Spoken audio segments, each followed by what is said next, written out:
Marcos capítulo 14. O plano para tirar a vida de Jesus.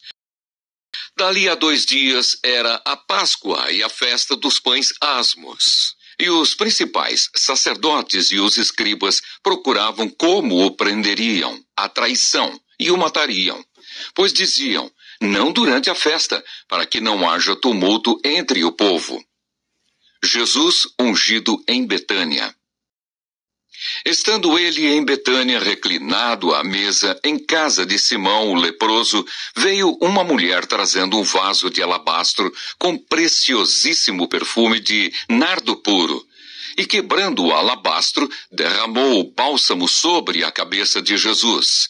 Indignaram-se alguns entre si e diziam, para que este desperdício de bálsamo? Porque este perfume poderia ser vendido por mais de 300 denários e dar-se aos pobres. E murmuravam contra ela. Mas Jesus disse, deixai-a, por que a molestais? Ela praticou boa ação para comigo, porque os pobres sempre os tendes convosco, e quando quiserdes, podeis fazer-lhes bem, mas a mim nem sempre me tendes. Ela fez o que pôde, antecipou-se a ungir-me para a sepultura. Em verdade vos digo, onde for pregado em todo o mundo o evangelho, será também contado o que ela fez para memória sua. O pacto da traição. E Judas Iscariotes, um dos 12, foi ter com os principais sacerdotes para lhes entregar Jesus. Eles, ouvindo-o, alegraram-se e lhe prometeram dinheiro. Nesse meio tempo buscava ele uma boa ocasião para o entregar. Os discípulos preparam a Páscoa. E no primeiro dia da festa dos pães asmos, quando se fazia o sacrifício do cordeiro pascal, disseram-lhe seus discípulos, onde queres que vamos fazer os preparativos para comeres a Páscoa? Então enviou 2 dos seus discípulos, dizendo-lhes, ide à cidade e vos sairá ao encontro um homem trazendo um cântaro de água. Segui-o e dizei ao dono da casa onde ele entrar, que o mestre pergunta, onde é o meu aposento, no qual hei de comer a Páscoa com os meus discípulos? E ele vos mostrará um espaçoso cenáculo mobilado e pronto. Ali fazei os preparativos. Saíram, pois, os discípulos, foram à cidade e, achando tudo como Jesus lhes tinha dito, prepararam a Páscoa. O traidor é indicado. Ao cair da tarde foi com os 12. Quando estavam à mesa e comiam, disse Jesus, em verdade vos digo que um dentre vós, o que come comigo, me trairá. E eles começaram a entristecer-se e a dizer-lhe, um após outro, porventura sou eu? Respondeu-lhes, é um dos 12, o que mete comigo a mão no prato. Pois o Filho do Homem vai, como está escrito a seu respeito, mas ai daquele por intermédio de quem o Filho do Homem está sendo traído. Melhor lhe fora não haver nascido. A ceia do Senhor. E enquanto comiam, tomou Jesus um pão e, abençoando-o, o partiu e lhes deu, dizendo, tomai, isto é o meu corpo. A seguir tomou Jesus um cálice e, tendo dado graças, o deu aos seus discípulos, e todos beberam dele. Então lhes disse, isto é o meu sangue, o sangue da nova aliança, derramado em favor de muitos. Em verdade vos digo que jamais beberei do fruto da videira, até aquele dia em que o hei de beber, novo, no reino de Deus. Tendo cantado um hino, saíram para o Monte das Oliveiras. Pedro é avisado. Então lhes disse Jesus, todos vós vos escandalizareis, porque está escrito, ferirei o pastor e as ovelhas ficarão dispersas. Mas depois da minha ressurreição, irei adiante de vós para a Galileia. Disse-lhe Pedro, ainda que todos se escandalizem, eu jamais. Respondeu-lhe Jesus, em verdade te digo que hoje, nesta noite, antes que 2 vezes cante o galo, tu me negarás 3 vezes. Mas ele insistia com mais veemência, Ainda que me seja necessário morrer contigo, de nenhum modo te negarei. Assim disseram todos. Jesus no Getsemane. Então foram a um lugar chamado Getsemane. Ali chegados, disse Jesus a seus discípulos: assentai-vos aqui, enquanto eu vou orar. E levando consigo a Pedro, Tiago e João, começou a sentir-se tomado de pavor e de angústia, e lhes disse: a minha alma está profundamente triste, até a morte. Ficai aqui e vigiai. E adiantando-se um pouco, prostrou-se em terra, e orava para que, se possível, lhe fosse poupada aquela hora, e dizia: Abba, Pai, tudo te é possível. Passa de mim este cálice, contudo não seja o que eu quero, e sim o que tu queres. Voltando, achou-os dormindo, e disse a Pedro: Simão, tu dormes? Não pudeste vigiar nem uma hora? Vigiai e orai, para que não entreis em tentação. O espírito, na verdade, está pronto, mas a carne é fraca.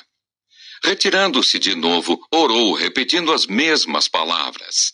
Voltando, achou-os outra vez dormindo, porque os seus olhos estavam pesados, e não sabiam o que lhe responder.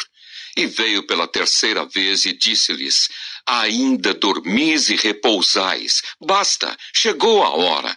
O Filho do Homem está sendo entregue nas mãos dos pecadores. Levantai-vos, vamos. Eis que o traidor se aproxima. Jesus é preso. E logo falava ele ainda quando chegou Judas, um dos 12, e com ele, vinda da parte dos principais sacerdotes, escribas e anciãos, uma turba com espadas e porretes. Ora, o traidor tinha-lhes dado esta senha: aquele a quem eu beijar é esse. Prendei-o e levai-o com segurança. E logo que chegou, aproximando-se, disse-lhe: Mestre, e o beijou. Então lhe deitaram as mãos e o prenderam. Nisto, um dos circunstantes, sacando da espada, feriu o servo do sumo sacerdote e cortou-lhe a orelha. Disse-lhes Jesus: saístes com espadas e porretes para prender-me como a um salteador? Todos os dias eu estava convosco no templo, ensinando, e não me prendestes. Contudo, é para que se cumpram as Escrituras. Então, deixando-o, todos fugiram. Jesus, seguido por um jovem. Seguia-o um jovem coberto unicamente com um lençol, e lançaram-lhe a mão. Mas ele, largando o lençol, fugiu desnudo. Jesus perante o sinédrio.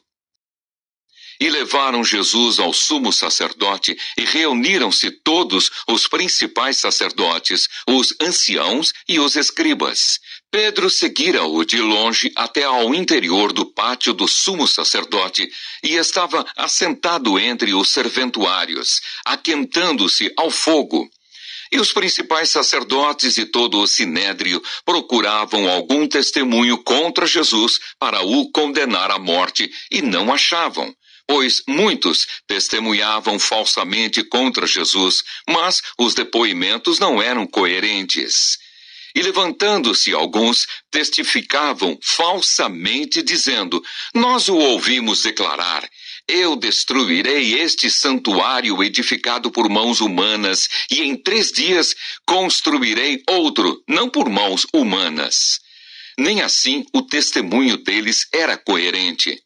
Levantando-se o sumo sacerdote no meio, perguntou a Jesus: nada respondes ao que estes depõem contra ti? Ele, porém, guardou silêncio e nada respondeu. Tornou a interrogá-lo o sumo sacerdote e lhe disse: és tu o Cristo, o Filho do Deus bendito? Jesus respondeu: eu sou. E vereis o Filho do Homem assentado à direita do Todo-Poderoso e vindo com as nuvens do céu. Então o sumo sacerdote rasgou as suas vestes e disse: que mais necessidade temos de testemunhas? Ouvistes a blasfêmia, que vos parece? E todos o julgaram réu de morte. Puseram-se alguns a cuspir nele, a cobrir-lhe o rosto, a dar-lhe murros e a dizer-lhe: profetiza! E os guardas o tomaram a bofetadas. Pedro nega a Jesus.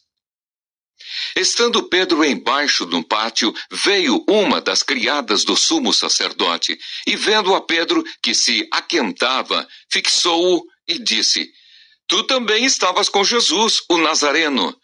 Mas ele o negou, dizendo: não o conheço, nem compreendo o que dizes. E saiu para o alpendre. E o galo cantou. E a criada, vendo-o, tornou a dizer aos circunstantes: este é um deles. Mas ele outra vez o negou. E pouco depois, os que ali estavam disseram a Pedro: verdadeiramente és um deles, porque também tu és galileu. Ele, porém, começou a praguejar e a jurar: não conheço esse homem de quem falais. E logo cantou o galo pela segunda vez. Então Pedro se lembrou da palavra que Jesus lhe dissera: antes que 2 vezes cante o galo, tu me negarás 3 vezes. E caindo em si, desatou a chorar.